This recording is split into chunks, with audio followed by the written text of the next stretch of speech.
mind thing is you have to win. Ill intent, violence, physicality, pain. Enough is enough.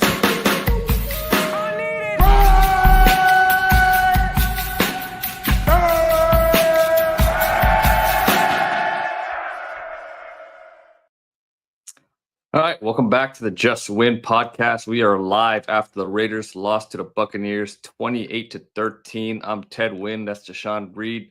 That's Vic Tafer, who made the trip out to Tampa Bay. He's currently in the press box right now, just letting this game wash over him a little bit and and battling with the vacuum lady in the background.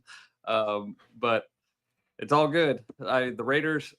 It's not all good. They lost another game, but I mean, it's another. They are currently the number one team right now in the draft order.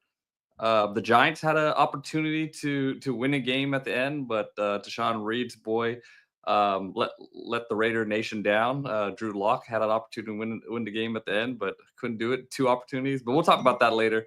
Let's talk about the Raiders right now. Aidan O'Connell looks like he might be out for the season, so it might be Desmond Ridder time. Any injury updates on him? Yeah, I talked to Antonio after the game. He said does not look good, was all he would say. But, yeah, he was carted off the field on a stretcher, and he has a knee injury. So I do believe the worst is probably and he's going to be out for the year. I know Desmond Ridder is very excited about playing next week against his former team, the Falcons, on Monday Night Football. I'm not sure the rest of Raider fans are as excited, but it is what it is. They've lost 9 in a row, and for fans who want that high draft pick, I guess they're happy. But the players are definitely not happy. They're definitely, they're still playing hard. I mean, they had a chance today. They actually had a chance to go ahead in the third quarter after they had an awful start, but they just can't ever put things together when it matters. So they lost again. Yeah, it was kind of a weird play when Aiden got hurt. Earlier in the third quarter, it looked like he hurt his ankle, and early in the period, and he was limping a lot. But he got pushed in the back after he threw and fell over, and it didn't seem like first glance, it didn't seem like a play where you would think an air cast would come out. But obviously, he suffered a significant injury. It was his left leg that got put in the cast, and he needed to be carted off. And tough blow for him. I mean, it's been a frustrating year, I'm sure. Losing the battle in training camp to Gardner Minshew, and then once he was named a starter, breaking his thumb, and then pretty much as soon as he comes back and is coming off of the best game of his career, he suffers probably a season-ending knee injury. So he probably he's a very competitive guy. I wonders what could have been this year if he had better injury luck and whatnot. But it looks like the Raiders are going to be on to their third starting quarterback this season. I mean, Gardner Minshew obviously he's out for the year with a broken collarbone. Now Aiden most likely is going to be out, and they're left with Desmond Ridder, or I guess they can go to the practice squad and call up Carter Bradley, but you would think that Desmond Ridder would be the choice over him to go ahead and start against his former team next week on Monday Night Football. Yeah, and even before the injury, he just wasn't playing very well. Like, I think maybe his head got a little too big from the big game against the Chiefs, and he was just trying to do too much. I mean, it wasn't all on him. Like, the offensive line wasn't. We talked about kind of the young offensive line against this Todd Bowles scheme and being able to sort out those pressures. And early on, they definitely weren't doing a good job of being able to protect. The interception to Brock Bowers, when he was targeting Brock Bowers, he was expecting Brock Bowers to work across the man, and he threw the ball before the break, and Brock Bowers ended up just stopping because he got cut off. And something also that I found strange was Brock Bowers' playing time. It seemed like it was very sporadic. He was going in and out of the lineup, especially on third down. There was a few third downs where he wasn't in a game. Was there a reason for that?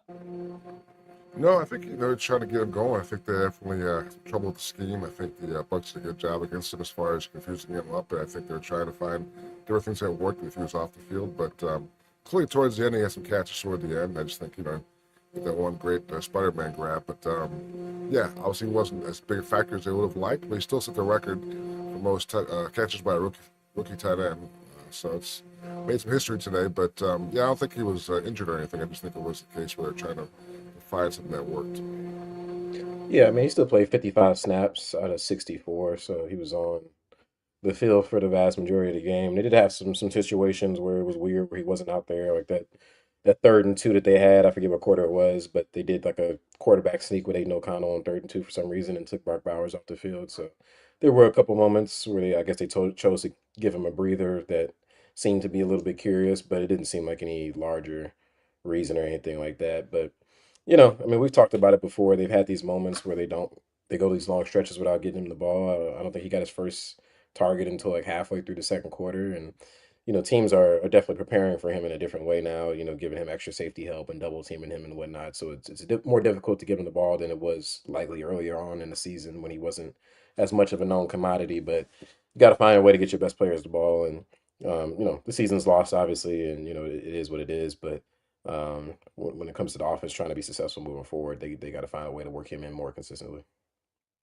On the O'Connell injury, the Raiders thought it was a late hit. They're gonna, like last week, they'll send a video to the league and ask for what happened, but they were pretty mad it wasn't called a late hit, and that would have been a big call because at that point, they're still down 14-10, and who knows what they would have done. But I guess at that point, they're still in the game. But they thought that was a bad missed call by the officials.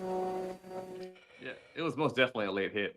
He threw the ball, and well after he threw the ball, he got pushed from behind.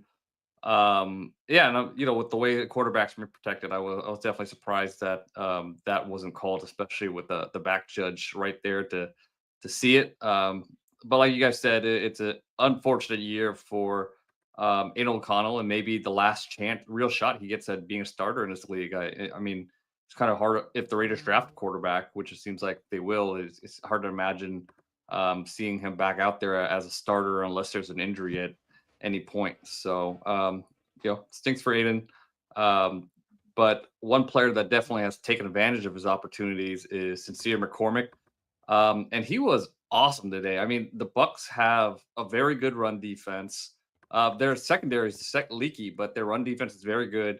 But he broke so many tackles today, and just his ability to gain yards after contact was huge. I mean, there was 3rd-and-1 where Levante David, who is still a pretty good tackler at his age, had him dead to rights, and he juked him and got the yardage. So, I mean, he looks like a really good back and a good find for this Raiders team. It's the better he plays. You wonder what happened. It took so long. Why didn't they give him a shot earlier? They had so many trouble, so many issues running the ball. But yeah, he's got a nice little shake and bake. He's got his feet are always moving. Got some power to him. I think it makes the first guy miss more often than not. And today he kind of started off a little bit slow, but he got going as the game went on. I talked to him after the game. He was saying that he likes that. He's kind of like most backs will say this: the more you give them the ball, the better they're going to be. They get in the rhythm. They kind of feel like their juices are going. So he feels like he can handle more, and they'll give him more going forward. So I think, in my mind, I think Madison's probably ready to go. I mean, and they say he's still hurt, maybe, but I think they was kind of decided to go with the young guy. So I think Madison's kind of been eased out a little bit. So I think it's Sincere show the rest of the way. Yeah. I mean, at this point, he's clearly their best back this season. There's no reason to really go to anyone else minus short of injury, and I mean, he's really taking advantage of the opportunity, like Ted said, and he's still only 24 years old. And looking ahead to next year, I mean, he's still under contract and under a rookie deal, so be a cheap option. They should still explore their options to be add some depth in that running back room for sure. But I think he's shown himself to be a guy that should probably be part of their plans moving forward, and we'll see how these final four games go. You would think that with not only Minshew but O'Connell being out now, that they would probably lean into the run game even more than they have been already the last couple of weeks with him kind of giving the run game some life. So he should get plenty of reps down the stretch here to continue to show what he's about. But yeah, I thought he played at a pretty high level against the Bucs, and he got the most carries that he's had so far in his career and took advantage of it.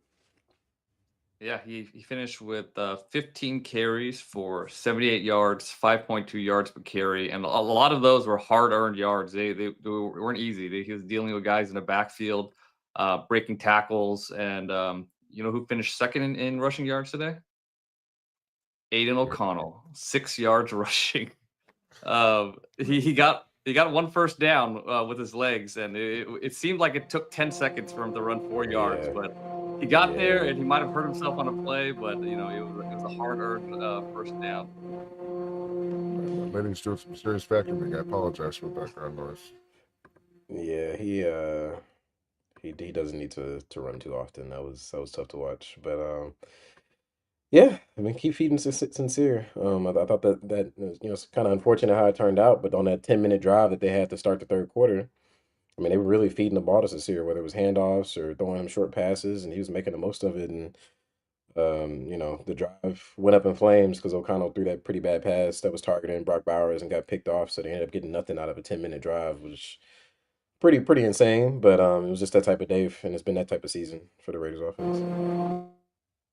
Yeah, it's going to be a running backs rich draft. A lot of good running backs in the draft, but I think hopefully with the way McCormick is playing, that it takes the temptation away from drafting a running back in the first 3 rounds for the Raiders, away from Tom Telesco, and they can focus Mm, on other uh, positions. But yeah, they I could mean, I don't know if first 3 rounds is necessary, but I mean, because we have to put things in perspective. Like Zamir White was averaging like 130 yards per game the last 4 games last season, and Sincere hasn't been quite doing that. And we see how this season turned out for Zamir White. So I mean, it's been a good, McCormick's definitely been playing well, and it's a good moment. But I definitely think it's still a position where they should explore their options for sure, whether that's free agency or the draft. And I think taking a running back in the third round or something like that is just it's fine. I think this year has been a good one for showing us that it's a position of value, and they matter. Whether it's Josh Jacobs balling out with the Packers or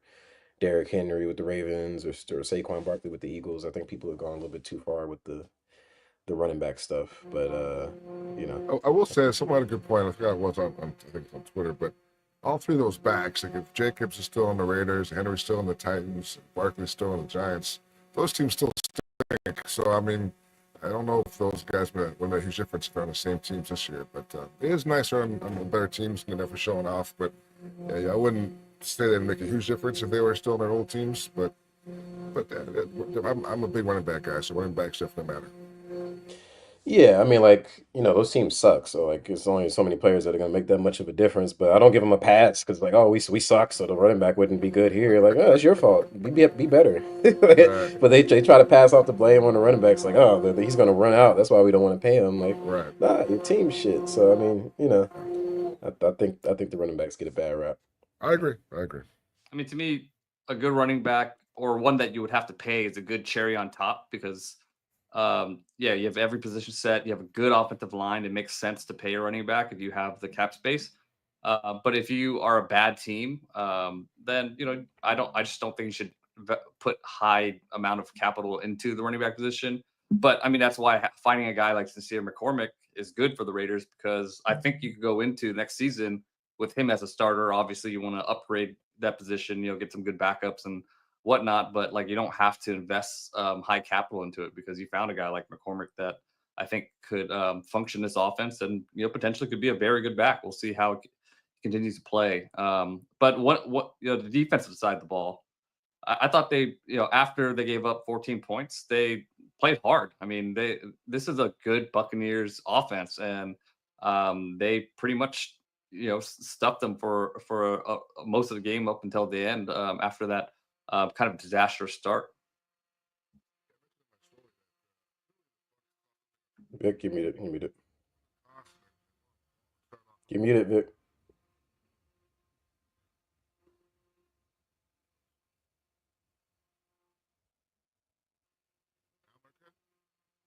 No, you're Still, really quiet for some reason. I don't know what happened. Did you turn your volume down?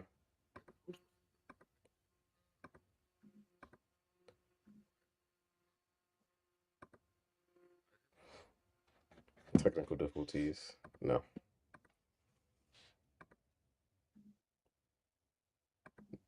You're muted right now. There you go.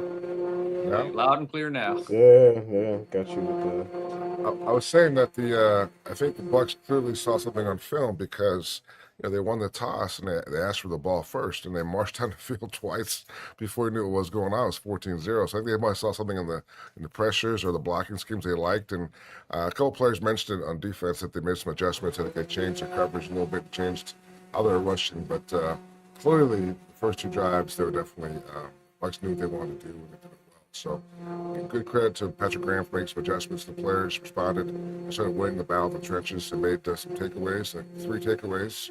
They only had 5 coming into the game, so 3 is a huge number. The first fumble recovery of the year, which is balloons and trumpets going off, was a pretty special moment here. So, yeah, I mean, the defense definitely played well for a while, and it definitely ran out of gas late, but they kept the team in the game for the second and third quarters. The interior rush was really good today, and that's what really got to Mayfield and bothered him, I think. And I saw Tyree Wilson had a good pressure. He got held on one. I think it was the Baker Mayfield interception that he got the pressure on, or it might have been incomplete on third down. But I saw him get a couple pressures. I have to watch the film to really judge what kind of game he had. But the interior pressure, whether it was Max Crosby on stunts or whatnot, I think was a huge deal in this game. Trayvon Morig had a couple big tackles in this game as well. Jack Jones had that big interception in the end zone.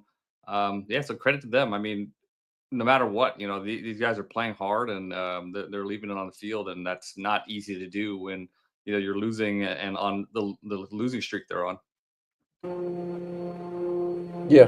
I mean, I think at some point they had stopped the Bucks 7 times or 6 times in a row. They forced 3 turnovers there in the second quarter, and they gave the offense every chance in the world to not only get back in this one, but to take control of this one. And they dropped the ball. And I know that's been a familiar story for this Raiders defense the last 3 seasons pretty much, and they've been really rocked by injuries this year, and so it's kind of hard to judge them for them not living up to expectations this year, but.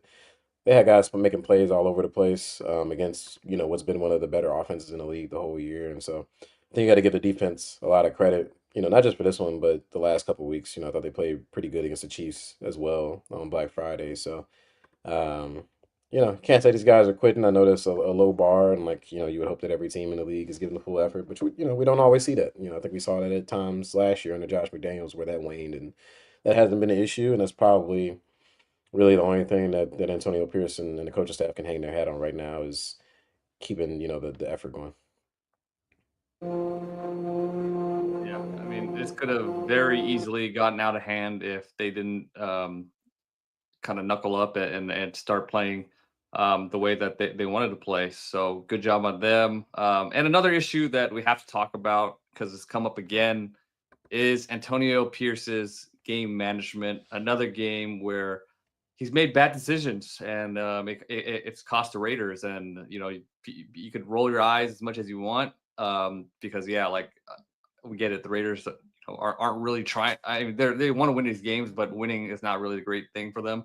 But again, if Antonio Pierce is going to be your coach, you want to see improvement in these areas. And another game, we're just not seeing that improvement. Starts with that terrible challenge call on a Trey Tucker incompletion when he couldn't get 2 feet in. And Raider fans are kind of funny because they're sending screenshots where it looks like his foot is inbounds from the top angle, but when you watch the video, it's clearly not even close. And challenged that call, lost a timeout there. And these timeouts are valuable because they needed that timeout at the end of the half. They didn't have it. Yeah, I mean that's clearly not his strong suit is this in-game decision making thing, and we asked about him earlier this week about it. What's his process for that? And game management expert Matt Sheldon and Marvin Lewis, who's an assistant head coach. He says they meet every week about it, but when it's one thing to have a plan and theorize what you would do, but when there's these split second decisions that you have to make in game, when the pressure is on, it's always another level to pulling that off, and that's been an area where he's consistently dropped the ball, even dating back to last year when he was the interim head coach, and like we've said a few times, if you're not calling plays, and you're going to be that CEO type of head coach, you have to be better in those areas, and we just haven't really seen progress. Maybe they lose the game anyway, even if he does get those situations right, but you can't have those things keep happening on a week to week basis. Yeah, and they needed a timeout at the end of the half because they had an opportunity to get the ball back. They forced the Tampa Bay Buccaneers into a 4th down decision they had to make after a 2-minute warning. Mayfield completed on a 3rd and 19. He completed a 15-yard pass to Mike Evans. So it was 4th and 4. And, right there, you should take a timeout. Take a timeout. It's 4th and 4. Time is not really an issue for the Tampa Bay Buccaneers if they decide they want to drive the ball. So time is an issue for you if you want to keep the ball. You get a chance to get the ball and have time to potentially put a drive together. But the Buccaneers tricked Antonio Pierce basically into not calling timeout because they rushed up onto the ball and they got under center and they just waited and waited and waited until they took as much time off the clock as possible. They called a timeout and then they decided to go for it on 4th and 4. And then Antonio Pierce burns a timeout after that, which just doesn't make sense. And then the Raiders get the ball back on an interception. There's 25 seconds left. I mean, it'd be really nice to have multiple timeouts. They still had a timeout there. They're backed up in their own territory at the 16-yard line, but we've seen coaches be much more aggressive. At least get try a drive starter. At least try to run the ball or maybe throw a screen to see if you could get some yards. But instead, they just nail the ball with the timeout in their pocket before halftime. So just conservative play calling and just mismanagement at the end of the half. Again from Antonio Pierce. And go ahead. Better. I was going to say, yeah, I agree with you guys. He has to get better at it for sure. But right now, there's probably some more pressing issues. But yeah, definitely not a strength of his at this point.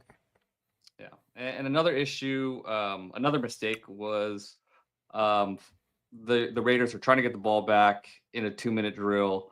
And Baker Mayfield completes a pass. And before the 2-minute warning, you have a choice to either let the clock run out to the 2-minute warning or call one of your timeouts. But the problem is if you call a timeout right before the 2-minute warning in that 2:07 to 2-minute range, you open yourself up to a pass because the offense knows that they have the 2-minute warning to deal with anyways. So it's not a run. So they have a run or pass option. But he calls the timeout right before the 2-minute warning. So the Buccaneers were happily able to pass the ball in that situation, and they got the screen for a touchdown. Just another game management issue. Like, you have a game management expert. Like, these things have to be talked about, and they have to be executed on the field, and they just aren't right now. I agree with you 100%. But 2-11 to me, I mean, these issues again. It is what it is. I mean, yeah, they got a lot of problems for sure. Okay. All right. Well, tank update. The Raiders and Giants are the only 2-win teams left in the NFL. The Raiders have the first pick because of strength of schedule. But that could change obviously depending on the last 4 games of the season. The Giants played the Saints today. Derek Carr leaves the game. The Giants actually have an opportunity to tie the game at the end, but they get a field goal blocked. I'm sure Raider fans were watching and cheering for the Giants to maybe make that field goal and then go into overtime and possibly win that game. But yeah, the Giants lost. But the Raiders are, a lot of bad news today. But the Raiders currently have the number 1 pick, so that's something to celebrate, right? Yeah, I mean, shit, you ain't making the playoffs. So what's the advantage of ending up with a worse pick, right? I mean, this team needs a lot of help. Even if they don't, we think they're going to draft a quarterback, but even if they don't, having the number 1 overall pick and be able to get whoever you consider to be the best player in the draft is obviously a huge advantage. And so, these guys clearly are still trying to win. Like, I know we throw the word tanking around, but if they were tanking, the defense doesn't get 6 stops in a row and they aren't in this game to the very end of it. But when it comes to the future of the franchise, what's best for them is losing every game the rest of the season and giving themselves the best chance at having the top pick. So, I think for whoever is comprising the regime when it comes to next season, that'll jumpstart their effort to kind of turn this thing around. I got a premise for you guys. So, we talked before about this. I mean, I thought Antonio needed 2 wins the rest of the way to kind of make sure he's back next year. And does today's injury to O'Connell is it actually good for Pierce? Does it actually take away the need to win 2 games? At this point, these 4 games don't really matter anymore. Like, you have so many injuries. You lost 2 quarterbacks. 4 stars on defense, and Devontae Adams, took off. So at this point, does this injury now make it okay where you can lose the rest of your games, and Pierce is back next year?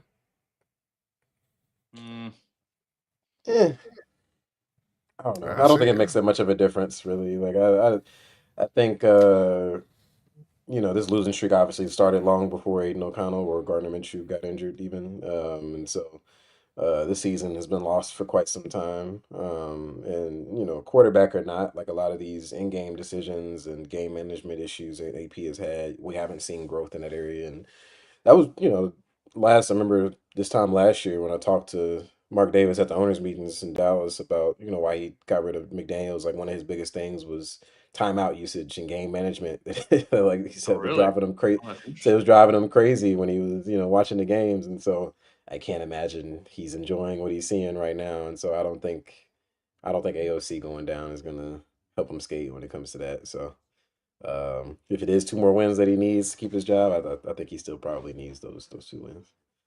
We need to get Mark Davis to be the game management coach on the headsets.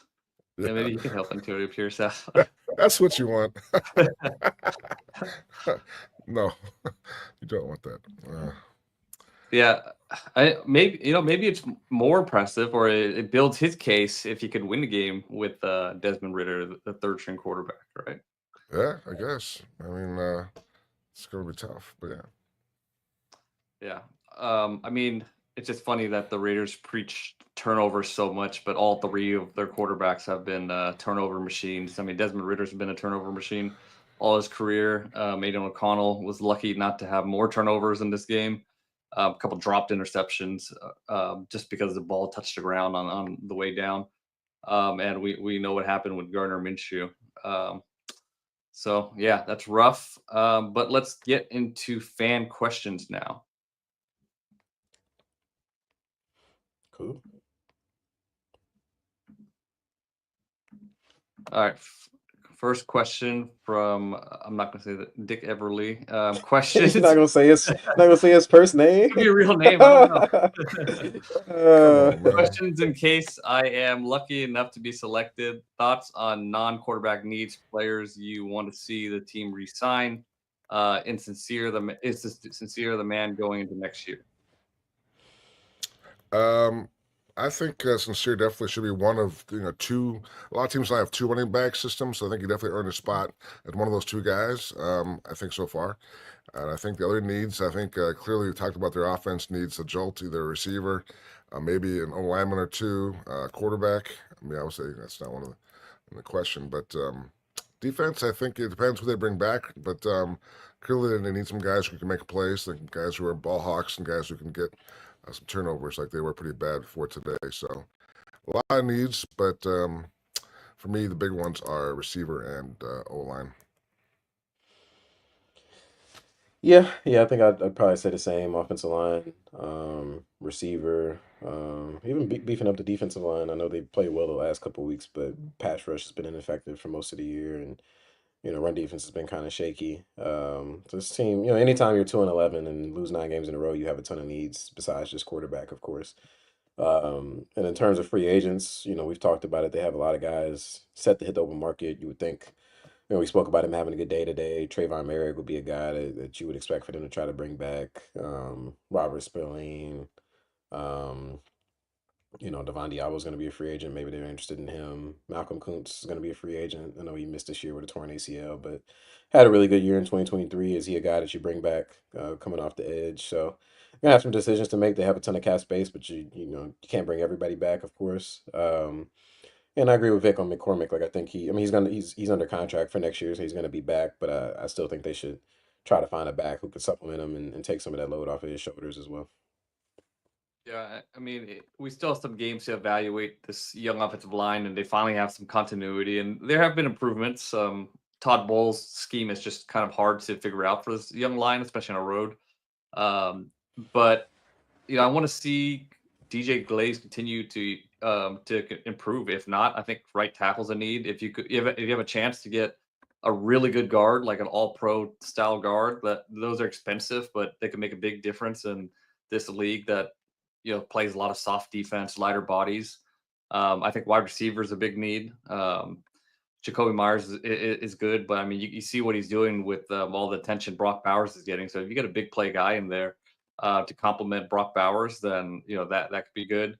I think corner is always a need. So I mean, there's needs all around this team. I think there are some good players developing these positions, but I think you need some bona fide starters in some of these spots. And I agree. I think Sincere McCormick should have a shot at being the top back or at least part of a back tandem, like Vic said. All right, let's go to the next question. Jonathan Davila asks, does Telesco get a pass from Davis for letting JJ go and trying the 3-back BS he said would work? And is it true Telesco had Minshew start over AOC? Let's go first. Yeah, I mean, I think it's hindsight's 2020. I understand being confident that Zamir White could be ready for a larger role, given how he played down the stretch at the end of last season. I mean, he was playing really well, and so I don't think anybody saw the type of regression coming that he had this year. Even if you didn't think he was as good as Josh Jacobs, I don't think that was ever the case. But there was enough there to think he could be a solid running back this year. And I think I just don't know how many people would have thought otherwise coming off of that stretch that he had. And it's not like they just stood pat. They did try to make some additions at the other spot. But as we talked about earlier on in the season, I think the biggest issue was the offensive line was also like pretty shitty. They landed on this group that they have now the last 5 games and, transitioned into interim offensive line coach Joe Philbin. I think the offensive line is playing a lot better now than it was at the beginning of the year. And I think that plays as much of a factor as Sincere McCormick being a better running back. And, Josh Jacobs, he's having a great year with the Packers. I think he's third in the NFL right now in rushing. But last year, when he was healthy, those first, 12, 13 games, he wasn't running well. I mean, he was having one of his worst years as a pro, if not his worst year as a pro. And it just goes to show you, like, if the offensive line isn't playing well, like, it kind of doesn't really matter who you have back there most of the time. And so I think the offensive line was always going to be an issue, even if Josh Jacobs was brought back this year. And I think that's something that moving forward, like despite Sincere McCormick having some success the last couple of weeks, it's not like he's running for 150 rushing yards. Like he ran for like 80 yards today. Like there's still a ton of room for improvement there. And so I think they need to invest a lot in this offensive line and beef up the trenches and use some of that money that they saved on Josh Jacobs. I think if they're able to use that to improve the offensive line, then it looks a lot better a year from now than it does right now. Yeah, I agree. And as far as the Minshew part of the question, I don't think Tom really cared about who the quarterback is going to be. He wanted the best guy to win the job. And they kind of, I think we talked about it before, was they kind of wanted Aiden to win the job based on his experience and kind of having the rapport with Devontae. They thought he would take off of a good camp and go from there, and Minshew would be the backup. But he didn't have a good camp. And it was kind of a dead heat. And they went with Minshew because he had a little more escapability. So I don't think that was Tom's call. So I think I don't know if he gets a pass from Mark. Obviously, I'm sure there's some question marks about what's happened here this year, but I think there's been more positive moves than negative ones as far as Telesco's concerned. So I do think he is not any kind of hot seat. I mean, I think letting Josh Jacobs go ended up being the right decision. I think if they thought they were going to be contenders this year, then they probably should have signed Josh Jacobs. But the fact that they are nowhere near being contenders and not paying I think Josh Jacobs is getting paid the highest average per year right now of any back. So like having that contract on your books is not good business when you just aren't a winning team. And I mean, I don't know how many years Josh has left. But I mean, I don't think he's going to be at the top of his game when you're done with your rebuild or during your rebuild. So, and then you find a guy like Sincere McCormick who's playing really well too. So it ended up being the right decision, in my opinion, for both parties. Obviously, Josh Jacobs is making impact with a much better team with the Packers, but for the Raiders, they're just not in position to be paying that type of money for running back right now. All right, next question. Are you concerned over the penalties from JPJ this year? They're costly at the wrong time. Jorge Meza. The one today was a little ticky-tacky. The blindside block. I mean, it's kind of tough when Vita Vea is running down your back. You're running a screen, and that's your assignment. You're supposed to make that block. That one's a little tough. remind me again, what are there a lot of noticeable penalties from JPJ this year? Yeah, I think I he's mean, he got has quite, yeah. quite a few. And I think he makes, he's made mistakes every game. There was a bad snap today. I'm not sure if that was on him or on Aidan, but there have been issues with him every game. And he has like plays where he shows off and you see the physical guy. And he's kind of making holes for the backs and kind of see why he was picked so high. But he is going through a lot of rookie growing pains. So I don't know if you can really uh, be overly concerned because he's playing a new. I mean, he's changed positions from guard to center again, so it's tough. I mean, the Bucks have some big guys up front. I mean, that's a tough defense, like you said, to go against. So to me, it's a learning curve. So I'm not sure if they're really that concerned. It's more so just like saying, it's part of the process of becoming, full-time NFL offensive lineman.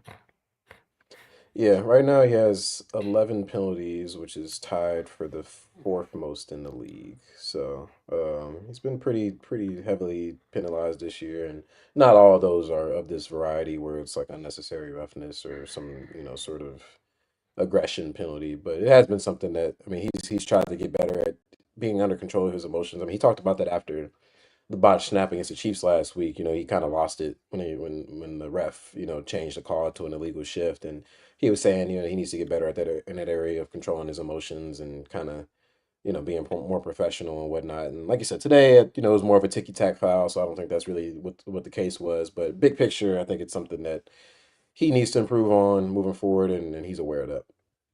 Yeah, and with the aggression penalties, I think it's always better to have somebody that's a little over aggressive and you learn how to temper that down than to try to have a guy or try to light a fire under a guy's ass that's not aggressive. And JPJ definitely has that like mean streak you want in an offensive lineman. I'd be more concerned if he was constantly getting holding penalties because it would mean that he's not physically able to make these blocks and then he's having to resort to the holding, which I don't think is the case. I don't think he's getting called for a ton of holdings, right? No, I don't think so. Yeah.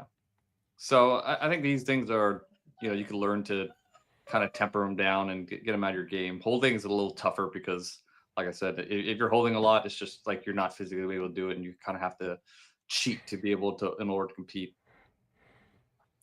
All right, next question from Naze. If the Raiders get the first pick in the draft, would it be smarter to draft Hunter, talking about Travis Hunter, than Shadir Sanders? I don't know. I mean, it depends on your evaluation, I guess. But if they're doing that, then they decide that Sanders not the guy they think he is going to be, the franchise quarterback that he could be. So if you are a strong inclination that he's the guy, you take a quarterback over a cornerback / receiver. So, but again, it all depends on the evaluation, and that'd be hard to say right now. Yeah, I mean, if they go into the draft and their only quarterback on the roster is Aidan O'Connell or something like that, then I think it'd be pretty crazy to not draft one really high at the top of next draft. Again, unless you just are completely out on these guys in your evaluation and you don't think any of them are starting caliber guys, then sure, don't take one number one. But um, I would love to hear the reason why you don't think, like Shadir Sanders or Cam Ward or any of these guys in the entire draft is worth drafting. Even if it's not a number one overall thing, like I think it's just about like the value of the position. You got to take them where you get them, and you don't want to take chances of, let's say the Giants do have the number 2 overall pick, that they're going to take the guy that you have your eye on or whatever. So, I think you roll with the quarterback, but if there's a situation where they end up with the number 2 pick or the number 3 pick and the quarterback they like goes number 1, like there's nothing wrong with taking Travis Hunter. I mean, he's an incredible player. I think he's the best player in college right now. Whether you have him pegged as a receiver or a cornerback, you're going to find some ways to use him on either side of the ball. And I think he's going to be, an excellent player at the next level. So definitely nothing wrong with getting Travis Hunter as a consolation prize if that's how it turns out.